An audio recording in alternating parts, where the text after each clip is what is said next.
Welcome back to my channel. কেমন আছো students? আশা করছি তোমরা সকলেই ভালো আছো। আজকেও আমি তোমার ক্লাস 10-এরই কিছু 2-3 নম্বরের প্রশ্ন নিয়ে চলে এসেছি। আগের দিন আমি যে কিছু এনেছিলাম, আজকে নেক্সট তার পরবর্তী যে অংশটা ছিল সেগুলো নিয়ে চলে এসেছি। তাহলে চলো শুরু করি। প্রথম প্রশ্ন হচ্ছে, কবে কারা হিন্দু মেলা প্রতিষ্ঠা করেছিলেন? 19 শতকের বাংলাদেশে যেসব জাতীয়তাবাদী সভা সমিতি গড়ে ওঠে তার মধ্যে উল্লেখযোগ্য ছিল হিন্দু মেলা। প্রতিষ্ঠাকাল ছিল কখন? 1867 খ্রিস্টাব্দে। প্রতিষ্ঠাতা কারা ছিলেন? নবগোপাল মিত্র, রাজনারায়ণ বসু এই মেলার প্রতিষ্ঠাতা ছিলেন। এক্ষেত্রে তারা ঠাকুরবাড়ির গণেন্দ্রনাথ ঠাকুরের সহযোগিতাও পেয়েছিলেন।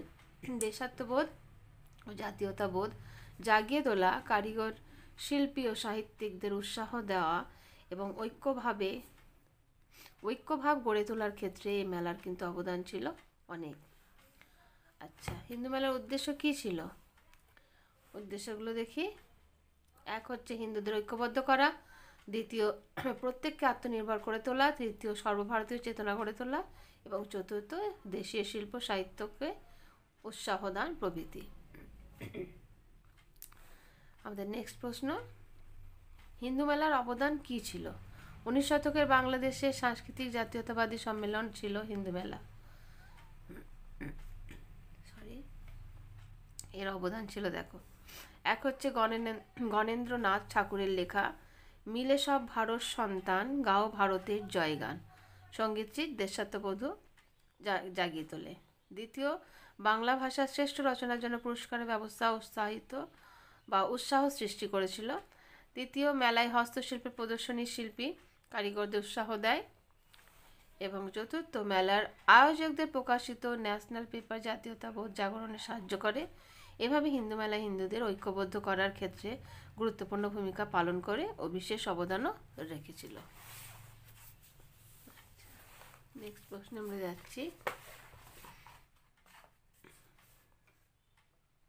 এটা দেখো, ভারতে জাতীয়তাবোধ বিকাশের ক্ষেত্রে সংবাদপত্রের ভূমিকা লেখো। ভারতে জাতীয়তাবোধ বিকাশের ক্ষেত্রে সংবাদপত্রের প্রভাব বিশেষ উল্লেখযোগ্য ছিল। সংবাদপত্রের নাম। ভারতে জাতীয়তাবোধ জাগরণের ক্ষেত্রে যেসব পত্রিকা উল্লেখযোগ্য অবদান ছিল সেগুলির নাম ছিল কী কী?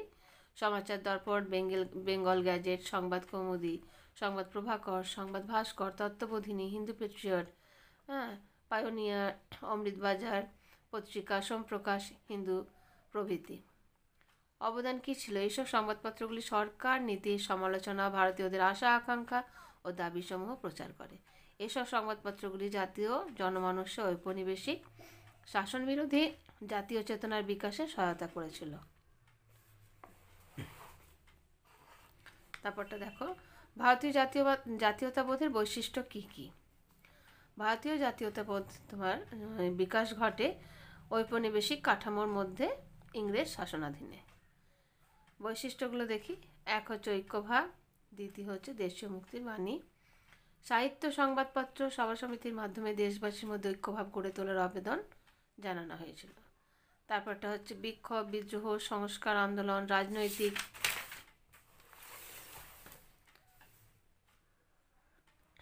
কার্যকলাপ এবং লেখনীর মাধ্যমে দেশ মুক্তির বাণী প্রকাশিত হয়। এভাবে ভারতীয় জাতীয়তাবোধের বৈশিষ্ট্য পরিস্ফুটিত হয়েছিল।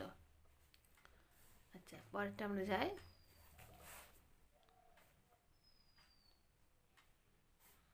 স্বামী বিবেকানন্দের লেখা বর্তমান ভারত গ্রন্থের বিষয়বস্তু কী ছিল? ভারতের জাতীয় জাগরণের ক্ষেত্রে স্বামী বিবেকানন্দের লেখা বর্তমান ভারত গ্রন্থটি বিশেষ গুরুত্বপূর্ণ। বিষয়বস্তু দেখো, সভ্যতার বিভিন্ন পর্যায়ে রাজশক্তির বর্ণনা, ভারতের সমাজ সংস্কৃতি, ধর্ম, রামকৃষ্ণের বাণী, ভারতীয় জীবনাদর্শ এই গ্রন্থের মূল বিষয় ছিল। বৈদিক যুগ থেকে বর্তমান কাল, ব্রাহ্মণ্য আধিপত্য থেকে শূদ্র জাগরণ পর্যন্ত ভারতীয় সমাজের রূপরেখা এই গ্রন্থে চিত্রিত হয়েছে। ইতিহাস, ধর্মদর্শন, সমাজতত্ত্ব প্রভৃতির বিশ্লেষণমূলক উপস্থিতি গ্রন্থটিকে অনবদ্য করে তুলেছিল। পরের প্রশ্নে যাই। রবীন্দ্রনাথ ঠাকুরের গোরা উপন্যাসে মধ্যবিত্ত বাঙালি সমাজে কী ধরনের পরিচয় পাওয়া যায়? রবীন্দ্রনাথ ঠাকুরের লেখা গোরা উপন্যাসটি জাতীয়তাবাদী চেতনায় পূর্ণ ছিল। আচ্ছা, মধ্যবিত্ত বাঙালির সমাজ, তার উপন্যাসে এটা পাওয়া গেছে। গোরা উপন্যাস 1910 খ্রিস্টাব্দে লেখা। সমকালীন মধ্যবিত্ত সমাজের মানবতা বোধ, আত্মপ্রতিষ্ঠা, ব্যক্তিত্বের বিকাশ, অনুসন্ধানী মনোভাব, কৌতূহল ইত্যাদি ফুটে উঠেছে। এছাড়া মধ্যবিত্ত বাঙালিদের দেশাত্মবোধ, ধর্ম, ভাবাবেগ ইত্যাদি মানসিকতা পরিচয় লক্ষণীয়। রবীন্দ্রনাথ ঠাকুরের গোরা উপন্যাসটি সমকালীন যুগ জীবনের প্রতিচ্ছবি। সমকালীন সামাজিক পরিস্থিতি, রাজনৈতিক ভাবধারা, বিক্ষোভ আন্দোলন, দেশাত্মবোধের তোমার স্ফুরণ এখানে চিত্রিত হয়েছে।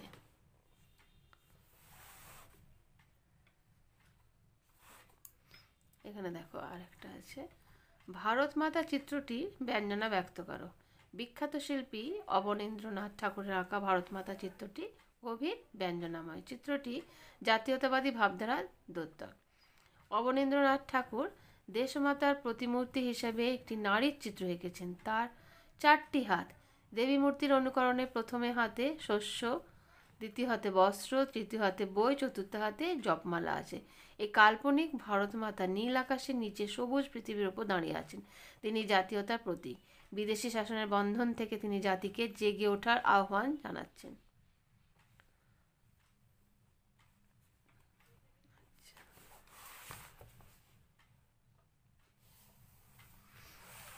তাহলে আজকে আমরা এই পর্যন্ত রাখলাম এই অধ্যায়ের কিছু প্রশ্ন। আবার আমি পরে তোমাদের অন্য চ্যাপ্টার থেকে প্রশ্ন নিয়ে আসবো এবং 5 নম্বরেরগুলোও আনবো। তাহলে আপাতত তোমরা স্টুডেন্টস এগুলোই করো। ভালো থেকো তোমরা।